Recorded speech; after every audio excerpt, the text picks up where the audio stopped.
Good afternoon. Thank you for joining us for today's Idaho Falls Rotary program. My name is Catherine Smith, and I'm the vice president of our club, and I'm filling in today for Liza Leonard, who is our club president. Rotary Club is an international service organization with approximately 1.2 million members worldwide. Our motto is service above self. We are the Idaho Falls Rotary Club, as I mentioned earlier, and we're continually accepting new members. We also want to extend our thanks to IE Productions for allowing us to be here today in their studio to live stream our weekly meeting. So thank you. To address club business this week, we regularly send out emails through our club runner system to our members. We also update our Facebook page and website and ifrotary.org. And members, if you are not linked into the new club runner program, there's an app and there's also a website you can register through. We encourage you to do so because there's some really cool resources and information there on Club Runner. We have some new membership proposals for today. Tyler Kropp and Kristen Sanger. These are the first two readings for these members. Per Rotary guidelines, we will read these proposed members for 2 more meetings. If you have comments regarding these proposals, please contact a board member. Reminder for upcoming events and programs. We are focusing our efforts to support local businesses that have supported the Idaho Falls Rotary Club and specifically our duck race. We are encouraging this month for Rotarians to consider dining or getting carry out from Smoking Fins and mentioning that you are a Rotarian and thanking them for their support of the annual duck race. We hope our local businesses can feel our support and appreciation through this program. We are also holding an event tonight at the Museum of Idaho for Rotarians and their families. This will be the Rotarian Family Night Out at the museum. We will have the entire museum exclusively for our members and our families. We will be able to safely enjoy the museum with social distancing, and that is from 6 p.m. to 8 p.m. We will also be distributing the raffle tickets for our club. So if you can attend tonight, you will be given your 10 raffle tickets, and we are excited to get those distributed to all of our members. Mark your calendars for Wednesday, April 14th, when we will be helping Idaho Falls Parks and Rec with the Riverwalk cleanup at 5:30 p.m. That's always a fun event, and we encourage you to bring your families to that as well. Our next club meeting is Wednesday, April 7th. It will be on Zoom. We will be focusing on the Rotary International theme of maternal and child health. Please look to ifrotary.org for the Zoom link. Check your email or, again, register on Club Runner. Our program chair for this month is Mayor Rebecca Casper, and I'm excited to welcome her to the lectern.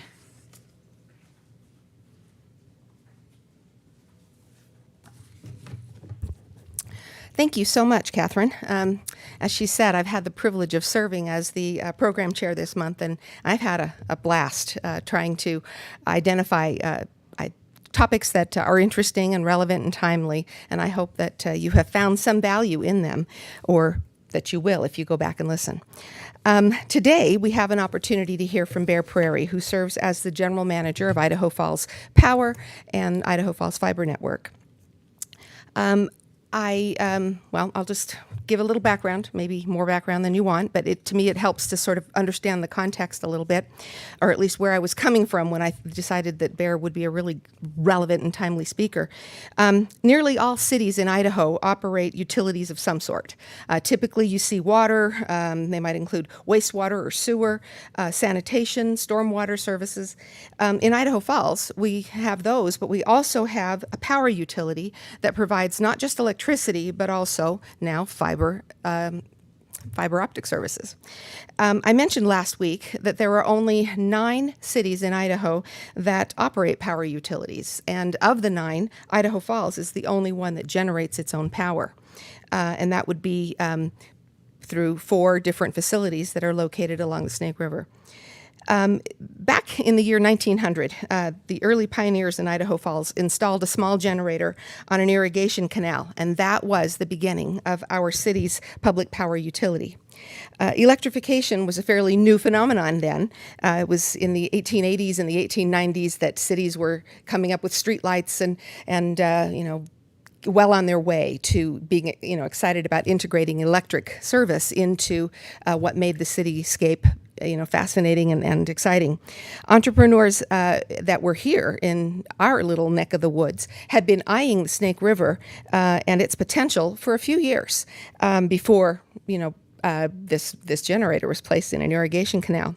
And interestingly, in the end, it was irrigation, which is so necessary to make agriculture possible, and it was not the mighty Snake River that gave birth to our city's power. And I do find that an interesting thing to note.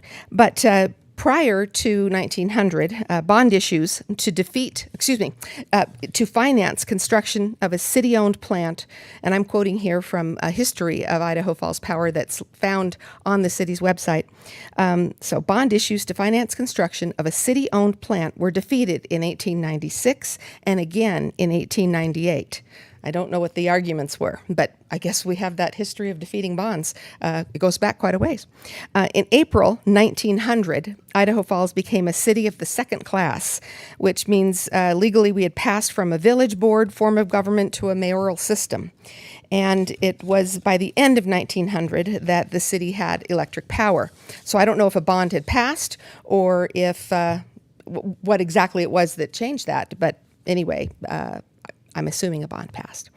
Anyway, I'm not really familiar with the nomenclature of the time and why any city would really ever aspire to be second class. But I can say that without a doubt, Idaho Falls is a first-class city today. In fact, some of the inputs leading to Idaho Falls being named as the #1 small city in America a couple of months ago by the Milken Institute, a couple of the reasons that we got on that list come from Idaho Falls Power. It could have been our low power rates, which are made possible by the fact that publicly owned power is the model that we have, and it is a not-for-profit model. So that means that the management of the utility is our city council, right? Local folks who live in town who receive that power service. They do not serve the needs of investors. They serve the needs of our owners, who happen to be our ratepayers. Our customers. And so instead of profit, we offer low rates and a very well-maintained system. Milken may have noted that our power portfolio of non-carbon emitting assets, consisting primarily of the hydroelectric facility or the facilities that allow us to generate power that we own, that generate power in the river, or the wind assets we own at Horse Butte, or the still a very valuable preferred customer status we have with BPA, are all of those things contribute to our portfolio. Or perhaps our share of the world's first small modular reactor that's still under development. That may also have been part of their calculus. Or Milken maybe was looking at the city's connectivity, and that was a new variable that they added to their scoring criteria this year. And I think it was probably pivotal for them to because our need for connectivity was made so evident by the pandemic. And the Idaho Falls fiber network is truly leading the way, and it's that fiber optic system that we are implementing throughout the city. Now, Bear's going to speak a lot more about this, but one thing I want to highlight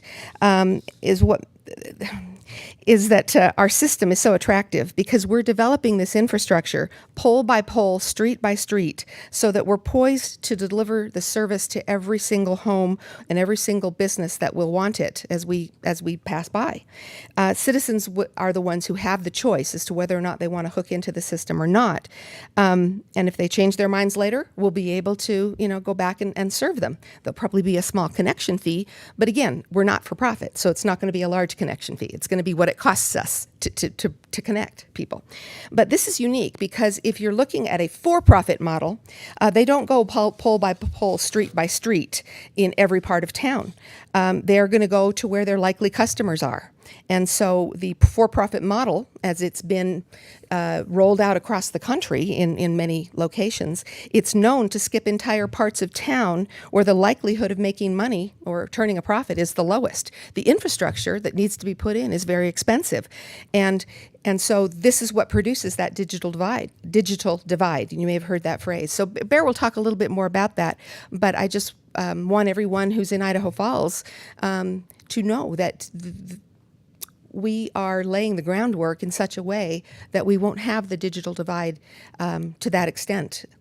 There may still be people who can't afford it in much the same way that people can't afford other things, but there won't be that inability to provide it at all because the service will be going down, either on the poles up overhead or going down the street in conduit underneath. So anyway, I need to maybe not say so much about this anymore because Bear will be able to explain it better, but I personally believe that fiber optics are the Cadillac of connectivity. I think they beat out copper wire and any wireless services that are out there for speed and for reliability. And the needs for connectivity are only going to grow in our country. And I think being connected is going to be as necessary and ubiquitous as radio or television or even electricity itself have become to modern life.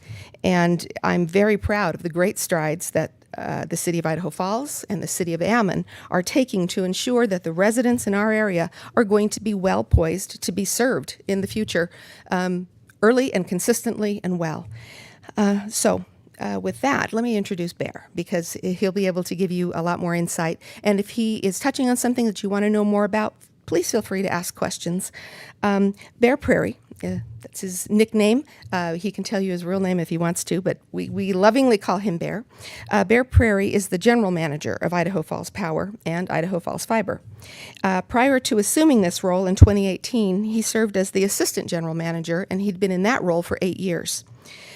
Before he came to Idaho Falls, he came to us with a lot of experience in the energy industry. He started his career at Idaho Power in Boise. He held numerous roles in that company, and in particular developed expertise in power supply management and commodity trading. And power is sold in increments of 5, 10, 15 minutes, and Bear is able to understand that market. It's a very complex and specialized market. After leaving Idaho Power, Bear developed and staffed a West Coast-based electric and natural gas trading business for Integris Energy, and that is a Fortune 100 company, and he also was based in Boise for that role. When he came to us then, he had that utility executive management experience, the commodity training, and the asset development experience. I will also say that as part of his general manager role at the utility, Bear serves on numerous boards, including the Public Power Council, Utah Associated Municipal Power Systems, the Idaho Consumer-Owned Utilities Association, the Idaho Energy Resources Authority Board. He also is active with the Pacific Northwest Utilities Conference Committee. He's on that board there too. Sorry. He's also active with River Partners, the Northwest Public Power Association, and the American Public Power Association. As an Idaho boy, Bear earned an MBA from Northwest Nazarene University and a BA in Business Administration from the College of Idaho. The Prairies have 2 children. They're a wonderful, very attractive family. They're well suited to live here because they love the outdoors. And when Bear isn't being an energy executive of the highest order, he's out fishing or skiing or golfing with, someone in his family. The family recently participated in the rite of passage that's familiar to many of you, known as the Spring Break College Tour. So his family is growing and one's getting ready to fly the nest. So Bear, I'm going to turn it over to you and look forward to all that you have to teach us. Thank you. Thank you, Mayor. And welcome everybody to the video version of Rotary. Me being a people person, this really sucks. I'd much rather be in a room full of Rotarians and seeing everybody's friendly faces. It's been a long time since we've been able to be together, but we're making the best of it, and I am hopeful we're on the downside of this current transition, and look forward to a great summer. So I appreciate the introduction. You give me too many accolades, but always very humbled and appreciative. So when Mayor asked me to do this conversation, it was to give us an update on kind of post-pandemic outlook, which is, as I thought about that, it's one of those topics which is going, yeah, the pandemic's changed everything everywhere for everybody. And certainly broadband is no different in that facet. So I spent a fair amount of time trying to put things into perspective of, what is broadband, try and give everybody a little bit of background. And then also broadband service in the past, what it currently is, changes we've seen during, the COVID pandemic, and what that means for us in the future as, both nationally, regionally, and locally here within not only just Idaho Falls, but eastern Idaho. And then we'll dive in at the end to a little bit of nuanced things that are going on specifically with the Idaho Falls fiber network and things within the city, and then open up for some Q&A. So with that, I'm not sure how much everybody knows about what is broadband. It's a term that gets thrown around a lot. Of some people equate broadband to, that means fiber optic service. No, not necessarily. Broadband is just based upon an FCC, Federal Communications, based upon the speed that you have access to. And that speed number's changed through time. And that can be delivered wirelessly. It can be delivered through satellites. It can be through fiber optic lines or copper lines. Currently, the FCC defines this, and this is as of a year and a half, 2 years ago, as 25 megabits per second download and 3 megabits per second upload. You can see that as of, back in 2010, if you had broadband capability, you had 4 megabits down and 1 megabit up. So certainly if you are operating on the 2010 definition of broadband, you are not easily viewing this through video connection. You are not going to get a video connection at 4 megabits down. You're going to need something around, 15 megabits download. The other thing that's interesting is we've realized the upload speed, which was, historically the number that most people didn't pay much attention to, because you didn't spend a lot of time typically at home sending things up to the internet. And then COVID hits, and all of a sudden upload speed becomes really important, because you're not going to be on those Zoom meetings without things buffering and things becoming choppy without those adequate upload speeds. So our definition of broadband continues to evolve through time based upon what we really need and what our consumer use is. So as we look at consumer speeds and usage, it's like everything. We keep investing in infrastructure. Technology keeps improving, but also as technology improves, how we utilize that continues to push things forward.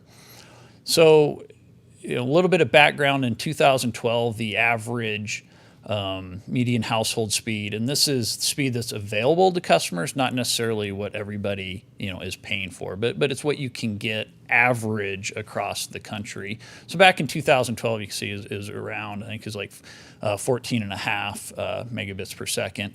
2015, that jumped up to around 35 in 2017, and this is speed available, and this is on average. So you're going to take those gigabit speed connections all the way down to somebody that might only have access to 10 megabits, but average across, in 2017 we're up to 68 megabits per second. So we continue to see across the country, massive investment in broadband infrastructure, whether that's fiber optic for backhaul or last mile, including upgrading networks, both copper and fiber optic and wireless. But with that growth and speed, it's supply and demand. So it's the demand's getting pushed also to where you see the monthly data traffic growth. And this is a question that I get asked from time to time of people saying, do we really need a fiber optic network? Do we really need fiber to the home? Is it, I don't need that type of speed at my home. It's like, yeah, you don't need it right now, but if you go back in time 5, 6, 7 years ago, you didn't need what you're using now. So everything continues on this exponential kind of growth scale, with high definition, whether it's streaming for video conferences in high definition or watching high definition TV that's streamed through the internet. And then things that are on the horizon are getting to be 3D education. I don't know how many people in the crowd have had the pleasure to go through the cave that they had out at Caves, where you're able to walk into a virtual environment. That's becoming consumer grade electronics now as we look forward, where you're going to be able to go in and go shopping on that. Well, all that takes a lot of data pushing through the pipes. So this growth that we're seeing over the years, we don't expect to discontinue anytime soon with increasing technology. What we've seen, I guess, shift into just talking specifically about COVID-related incidences. Since March of 2020 and up through to this year, on average, we're seeing about a 30 to 40% increase in home data usage. So that shift, just as people transition from being at work or in an office, and this is across the country, to being at home, well, all that data usage shifted to home-based networks. So quickly, people figured out the difference between what network you maybe had access to and connectivity speeds in your office building, and then you go home to try and run similar applications or hit those servers or do Zoom calls or education at home. It's going to push the capability of these home-based networks and the infrastructure to the point where in some areas it was really struggling to keep up. We also learned during COVID there's need for broadband at home. And not only, widespread deployment, as the mayor mentioned, we don't want to have the digital divide. We want everybody to have access to a broadband network so they can do the things that they need to at home, but also needs to be affordable. Anything can be done with enough money and enough time, but for us, we're trying to focus on how do we build a network at the lowest possible cost that can provide the reliability and the capability that everyone can hopefully afford, or most can afford. So price is the big component, trying to do everything we can to drive down that per month price for everybody within, and that's really the holy grail that I think everybody in the broadband community is looking for. Interesting statistic that you find when you look into it was the amount of people that have broadband type access at home, or you could call it a broadband type access potentially, is smartphone. So sure, on a smartphone you can check emails, you can do some limited capability, you can also create a Wi-Fi hotspot, but at the point that you have multiple people in a home trying to do one child or two kids on schoolwork, Zoom calls, and then you have parents working from home, when you're just a smartphone only family at 26%, which is low income smartphone only, that becomes a real problem that was identified during COVID of we need these alternative connections, and they need to be reliable and capable to serve. And then we talk about who doesn't have broadband. We're fortunate to live in the more metropolitan areas, which if Eastern Idaho, I guess Idaho Falls and Idaho standards considered pretty metropolitan, but the industry and the country spent a lot of time talking about the metro versus the rural areas and that digital divide within and of itself. So only 5% of the total U.S. population doesn't have access to broadband, as is defined by that FCC of 25 megabits down. But in rural areas, that number jumps up to 20%. So it becomes a lot more difficult to get to that point of spreading that broadband out and that access out into those more rural areas where you might only have, one or two customers per mile. And that's where you start looking at different, even deploying hybrid technologies of radio, or even what Elon Musk is working on with the, Starlink and using satellites to provide that gap. But my statement to people is, what solution works in one area is not going to work in another. The architecture and the building design that we're doing in Idaho Falls isn't going to work per se in a rural or in the county.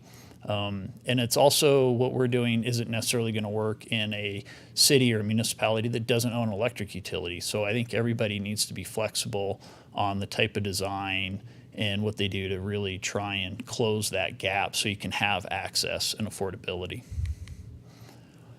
So why fiber optics? I get that question a lot of, what makes fiber optic cable different and better than running, broadband service or your internet service through a phone line or a coax cable or cable line, or even radio. And essentially, fiber optics and, running a light signal down a tube of glass is something that's been around for, 30, 40 years. It's not new technology. What we've really developed in the last 20 years, 25 years is the electronics and the amount of information you can push down that, layer of glass on the different light waves. So it's the speed and the capability is astounding. And in short, I was try to explain to people, you can actually, with the right electronics, provide all the data needs of the city through one fiber optic cable. Electronics are expensive, though, of that capability, but it's there. So we, for example, on our system, we will backhaul all of the fiber huts on one pair of fiber because we'll just through the digital switches that we have. So the speed of what you can actually do down that tube of glass just keeps growing exponentially with the electronics. The other thing that fiber optic cables do superior to copper plant or radio is you don't have the latency. And latency is one of those things that everybody goes, well, I never really thought about it. But you know it when you see it, when you're on a Zoom call, or you're seeing it where or even now, if my voice is coming through at a different rate than the video, so I'm, things are offset a little bit, that's latency. When you have a fiber optic and high-speed, broadband connectivity, you don't have that latency. So you can have high bandwidth, but if you have increased latency, you're still going to have that disconnect between things. Even if you're shopping or clicking on things, if you click on something, it takes a minute, a split second for it to load, and it's just not instantaneous. That's that latency factor that you see in your network. Like I hit a little bit earlier, you want to have the ability to upgrade your network easily. So fiber optic cables, once the cable's in the ground, it's easy to upgrade the electronics rather than replace the actual backbone infrastructure. So it's a heavy lift to get all this fiber optic put in the ground and strung across America, but the capability once that investment's done is exponential. The other thing that fiber optic cables are used for, I don't know how many people realize this, but Idaho Falls Power also maintains and manages all the traffic signals in Idaho Falls. And all of our traffic signals have been and continue to be expanded to where they're connected to our fiber optic network. So when we coordinate our traffic corridors, that's all done through our fiber optic network and comes back to our office to be managed directly. So all of that advanced capability is purely because we have that, robust communications network and investment that was made almost 20 years ago for that backbone. The other thing is, everybody says, a lot of people say, well, what about 5G? You got a 5G network, you don't need fiber optics with 5G. 5G for each tower, and they will build usually a 5G micro site, and they're small towers. They'll put them on light posts and pretty low elevation structures. Each individual one of those has to be backhauled back to their larger cellular sites with anywhere from, depending on the carrier technology, 4 to 8 individual pairs of fiber back to the main cell site, and they can't daisy chain them together. So essentially 5G is shortwave radio with fiber backhaul. So it's still a fiber optic network because we have not found anything better than those little glass cables. The other advantage that fiber optic gives you, and there's a number of businesses around our community that use point-to-point connections. So if you have multiple locations, you can connect them together with a point-to-point fiber connection, and it's just like you're in the same building, and the amount of data transfer you can do is pretty amazing. So the good and bad news of COVID and how the U.S. did relative to our peers in as we transitioned around the globe to working from home is the U.S. did much better than most countries, and we did better than most all of Europe. We had less downtime, less speed degradation as home networks got saturated. So it really was a success story as far as the investments we have made in our network, but it certainly did put stress on the networks in the U.S. There was a lot of investment, continues to be a lot of investment in upping those speeds. People were buying, switches and equipment, and continuing to, make sure that we can, allow people to work from various, locations and sites of wherever they choose, which is, now been outside of their traditional, office building. The bad news is it did highlight those areas of deficiency, and we have a lot of work to do to solve that digital divide. I think the biggest highlight that we saw was the youth as they transitioned to having to go to school at home, who didn't have the capability to accomplish that. The assumption that everybody has access to adequate internet connections and connectivity was an assumption that we found that even in our community, it's just, some people just don't have access to that. And we need to make sure they have access and it's affordable. So transition a little bit here to focusing on Idaho Falls Fiber in specific. We started in 1998 with a simple small fiber connection between a few city buildings and the county buildings, looped in the jail and back to the courthouse. We're doing some starting the early days of doing some video arraignment work, and then putting phone systems in place and connecting on the computer networks with city buildings and various city operations, including Idaho Falls Power. It was a big focus of us back in the late 90s to connect in our substations and our power plants so that we can operate a modern day current technology electric system. It continues to be the backbone of our electric system as far as backhauling our advanced metering data, doing distribution automation. All of these things to really move our electric grid forward is contingent upon this fiber optic backbone network. So it really is a network of multiple uses. In 2002, we expanded it to 3 concentric rings, which I have a map in here will show. There are 3 different rings through town, and then that allowed us we built more than we needed for our, city and Idaho Falls Power needs, and we're able to lease out those that fiber to other commercial customers and businesses around the city, and that's was and continues to be a very successful partnership with us and the community and various private internet providers throughout the community also. In that, we connected all the schools in District 91 into the network so that they can do educational activities and also continue to invest in those connections between the county also. In 2019, though, we spent a lot of time in 2014-15 talking about what the future holds for the fiber network. Fiber to the home was starting to become a lot more of a conversation point around the country. We knew there was a need within the city, especially certain areas, as their need for high-speed broadband was growing. They weren't able to get the connections that they want, especially to work from home if you have large upload files.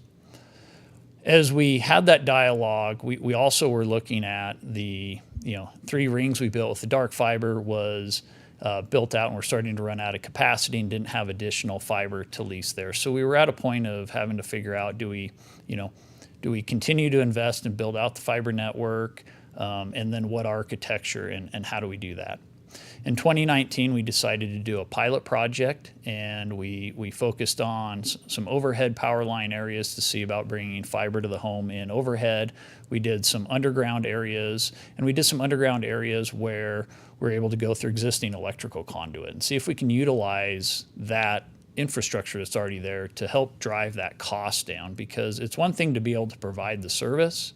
It's another thing to be able to provide the service at a very affordable cost so we can get, expansion of broadband as far and wide in the city as possible.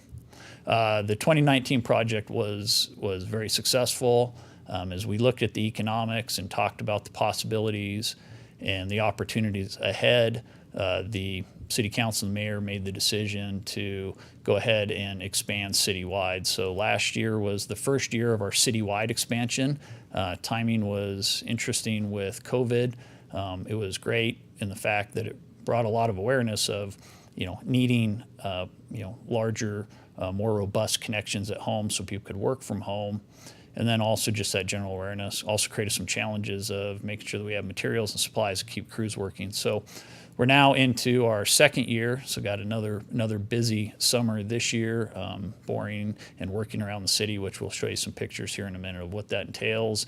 If we've been in your yard already, hopefully everything got put back to at least as good or better shape than it was. That's our commitment to you, residents in the community, that we're, unfortunately it takes work to make things better, and we're going to have to get in there and do some digging and shoveling. But our commitment is to put everything back in at least as good a shape and hopefully better than we found it. So our target is to be through the whole city by 2024. And this is a very aggressive timeline when you look at the amount of work that it takes. We had more contractors in here last year doing work for us than I have actual employees. So, it's a heavy lift. So when I was talking about those 3 rings, you can see on this map the different colors. Those are the concentric rings, and this allows us to offer, dark fiber and commercial backhaul for various entities that we provide since 2002. But this also gave us already the backbone infrastructure that we needed to do the fiber to the home project. So you'll see the little bubbles on there. Those are where we have fiber huts. Those fiber huts is the new construction that we had to put in place, that we serve each individual residence out of, or business location if you're on the lit network. And from those huts all the way to your home or business, you'll have your own dedicated fiber optic line. So we don't daisy chain the network together. It's a dedicated, the line that comes into your home goes, that same line goes all the way back to that individual fiber hut. So a fiber hut's going to have anywhere from 1,000 to 2,000 individual fiber connections to each individual home back in it, and they're ready to, service your needs. So a lot of work to get all these fiber huts built out, stood up. We're still in the process of getting all of them online. You'll see they're kind of prefab buildings, so as you drive around town, you spot one. A lot of them are located near well sites or on city parks. We tried to focus on areas where we had existing city facilities or parkland, and to get them built. So you see there the different huts and where they're at and different park locations. Here's some more pictures of what construction looks like. Apologize if we're in your yard putting this in, but we're excited to bring the service, and sometimes you got to go through a little bit of pain to get things a little bit better off. And you'll see there we are routing through existing electrical infrastructure where we can, so we don't have to dig and bore through yards if we can help it. The other benefit is areas where we have aging electric infrastructure, we are just digging once, and we are putting in new electrical conduit and upgrading your electric system. So it really is a 2-for-1 advantage for the community. As we look forward to this year, this is our fiber ambulance. So we purchased a end-of-life ambulance from the fire department and dressed it up with some cool lights and graphics and including stereo. So we're going to be hopefully around town this year now post-COVID and working on promoting and educating and explaining to the community really what this community fiber optic network can do for you. If you have questions on the service, and that's where everybody's like, well, is it at my house? This is a simple map, and this is pulled straight off our website. It shows the areas that currently have service available, areas that we are in the process of building out to that you're going to have service, coming in the next couple months, and then the future build areas.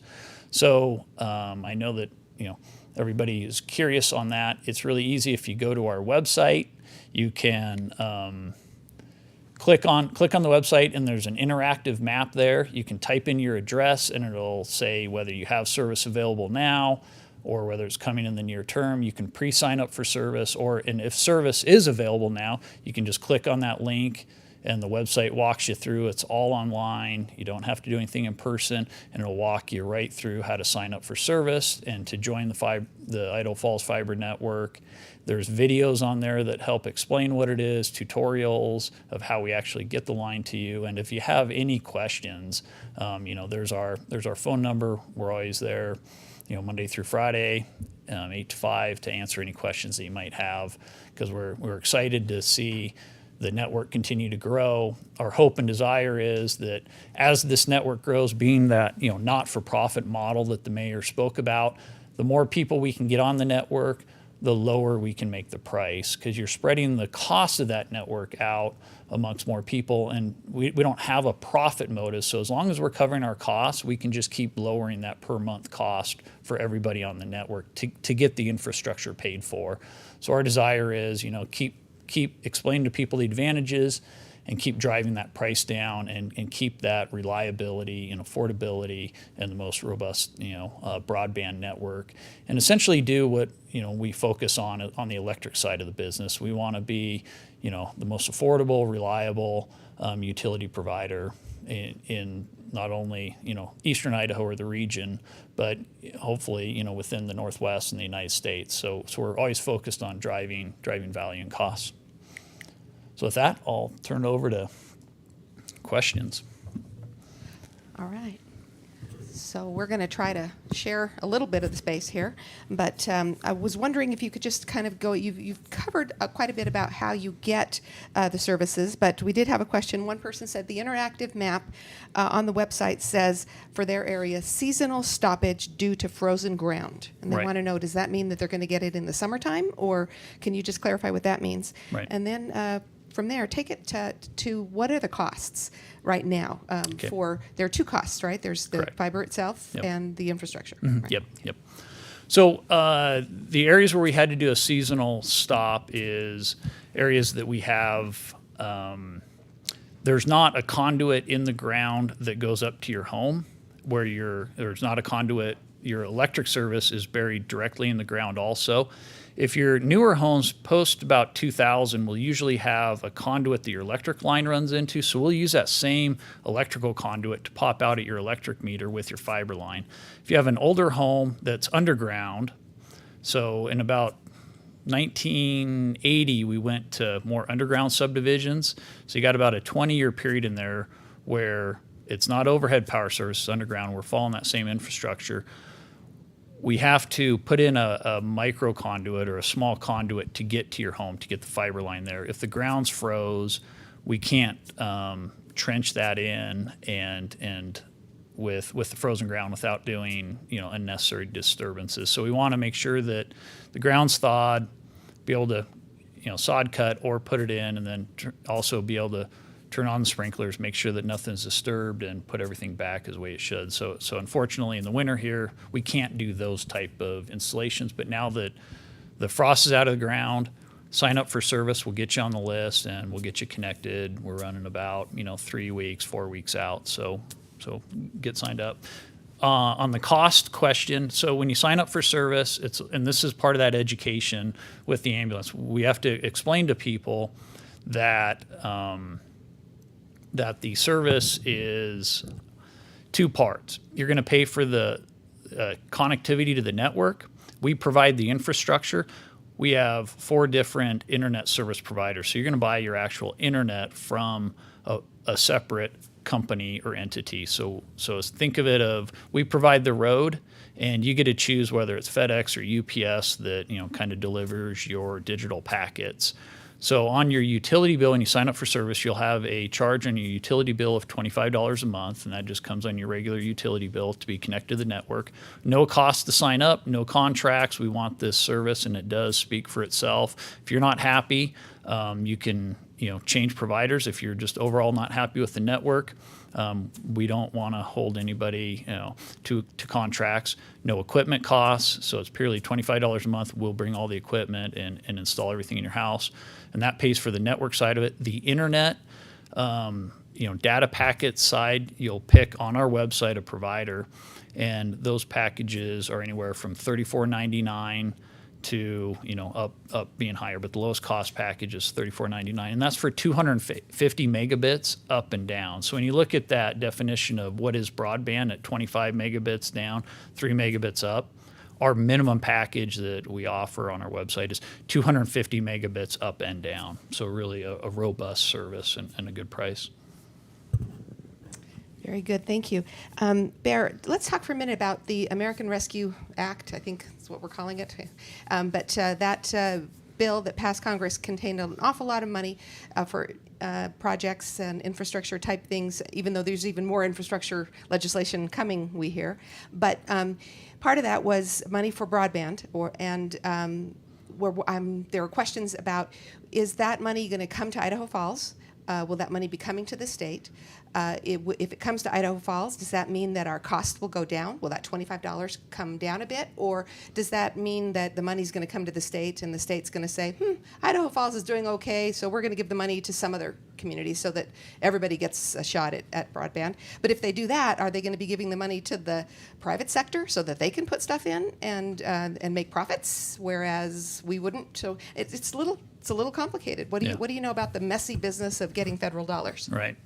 Well, there was some initial money that came to the state of Idaho for broadband on the first COVID relief package that came through. On that one, it did go to the state. It was up to the state to allocate, and they had a process of where that money went and was spent. We did apply for that for Idaho Falls, and we did not receive any of those funds, likely because we'd already started building out the network and made those investments as a community back in 2002. So it's kind of one of those things I was a little frustrated of, doing the right thing early, ended up being, certainly not rewarded at all. They do want to focus on areas that don't have access, which I fully understand.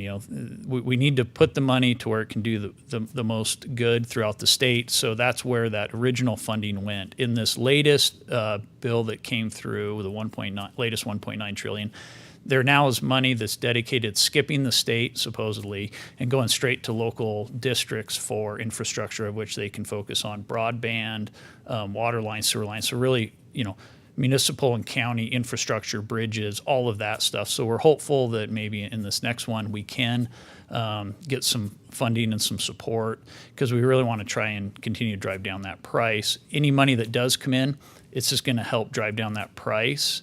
And if we see money come in and it changes around the calculus where you can drop that $25 to $20 or even $15 a month, we're going to be quick to do that, because the more affordable we can make this network, the more subscribers we get, and it kind of builds on itself.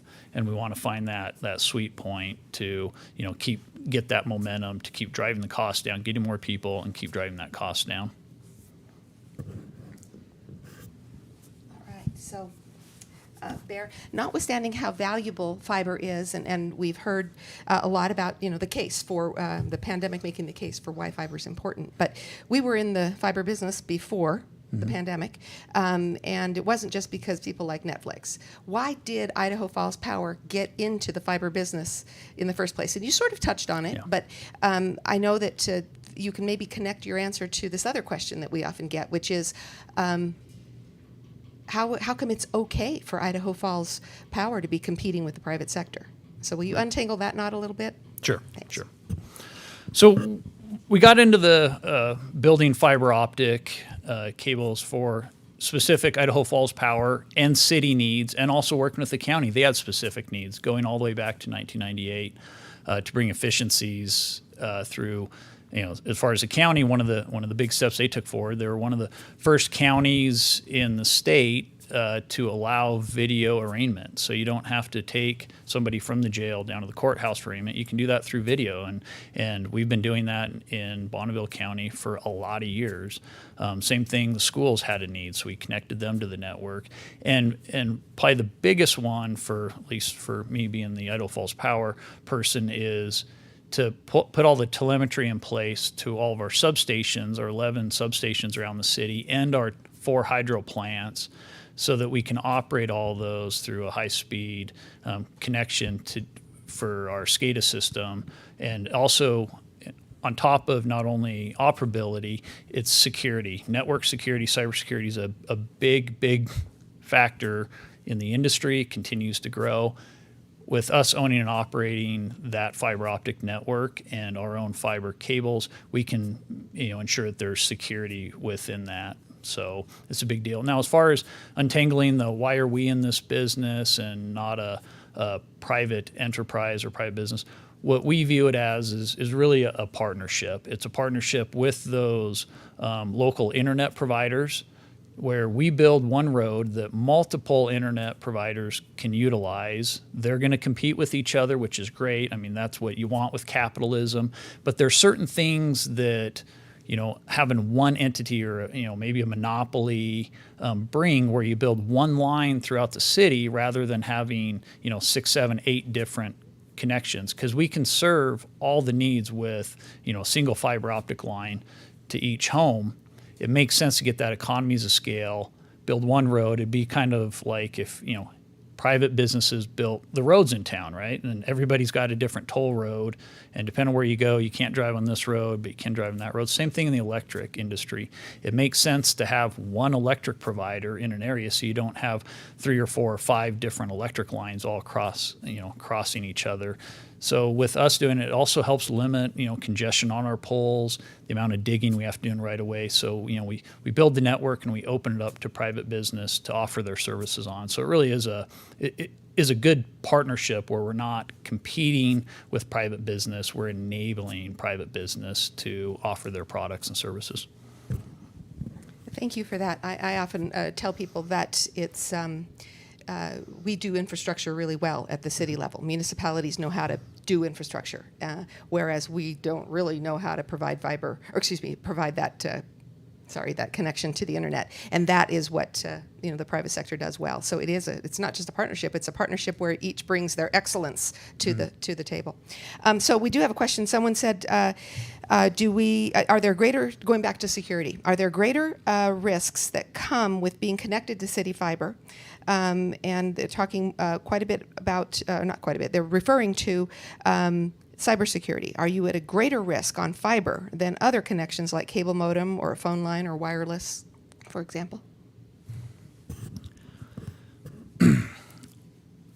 Getting a little bit out of my area of expertise a bit, but from my understanding, no. Where your risk comes is whether you have a high-speed connection or a low-speed connection, it's once it gets out on the internet, what you allow, access through. So, and that access can happen through a fiber optic network, can happen through a dial-up modem from, that we had back in the 90s with, AOL, if people remember those days.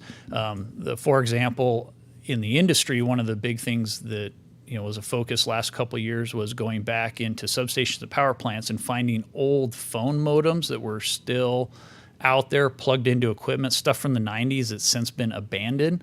But, bad actors in foreign countries had found, basically a back door into this equipment through old copper phone lines that had, almost been abandoned, but they're still online. So it doesn't necessarily matter so much as the means and the speed. It's, what you're doing on, kind of your own private, hygiene of make sure you're not going to, clicking on everything and you got firewalls and all that. So there really isn't a cybersecurity difference between them. Okay. One last question is, are you looking at expanding into the county for large subdivisions such as Camora Loma and Blackhawk? Right. So that's another question we get fairly often is, well, can you expand outside the city? we are building, the Idaho Falls Fiber Network. It is a, subsidiary or an entity of Idaho Falls Power. We are building it as part of our infrastructure. Like I said, we're using our power lines, our power conduit as our paths and rights of way to get to the individual homes. So that's what really drives that cost down. So that makes us, focus and stay within our municipal boundaries in the city. So right now, that authority, and also there's a statutory authority that allows us to operate as a municipality and electric utility. So since this is electric infrastructure, that's where our state legal authority comes from to even operate that way. So our legal ability to start stepping outside into the county and outside of our municipal jurisdiction is questionable. So right now, unless they refine state statutes to enable a municipality to offer telecom, broadband, fiber optic service outside the city limits, we will stay within our electric system. And Bear, do you have any final comments? Because we're about ready to wrap up. Anything you want to say in summation? I know I've been peppering you with questions, but no, I think I just say thank you to the Rotary Club. Appreciate having me in. It's been a while since I've been in the Rotary Club. Of course, it's been a long time since the Rotary Clubs all met together themselves. So, I'm looking forward to seeing everybody's friendly faces here soon in person. And thanks for hosting and having me. I've enjoyed my time. very good. Thank you. Rotarians, so ends this episode of Lunch-In. But I want to thank you for the time that you've given us today to be able to teach you a little bit about fiber. I also want to just mention one little thing. Bear talked about fiber being useful for traffic signalization. And I can just hear some people saying, what kind of signalization coordination do they have going on? It must not be very useful because it's not coordinated. Well, let me just quickly point out that the City of Idaho Falls does not control the lights or the signalization timing on Broadway and on Yellowstone. And of course, Yellowstone cuts right through town, and there are many lights on there. Those are controlled by ITD. We do have I think a contract with them to do some of the maintenance, but our equipment doesn't talk to their equipment because ours is set on fiber and theirs isn't. And so once we have been working with them to try to get to where our equipment can speak the same language and hopefully have that ability to expand our contract beyond maintenance, but also to allow us to time the signalization throughout the city and not just on certain streets. And I believe they have Ammon's contract as well. So once we get that, we can then do some of that timing on 17th as you cross from Idaho Falls into Ammon or from Sunnyside into Ammon. And I could be a little off on this, but I just wanted to point out that in case you feel like there's not a lot of coordination, it's not fiber's fault. It is more about jurisdiction. So, and we got some good things. We got some really good things coming in the next, year with some new software, some new systems, and like I said, like the mayor said, those coordination agreements. So I know it's not easy to be patient, especially as the city continues to grow. It's different than it was 2-3 years ago, and a lot different than when I moved here in 2010. It's starting to grow, and we are focusing on it to, really bring a state-of-the-art traffic system. Very good. Thank you, Rotarians. Have a good Wednesday. See you next week.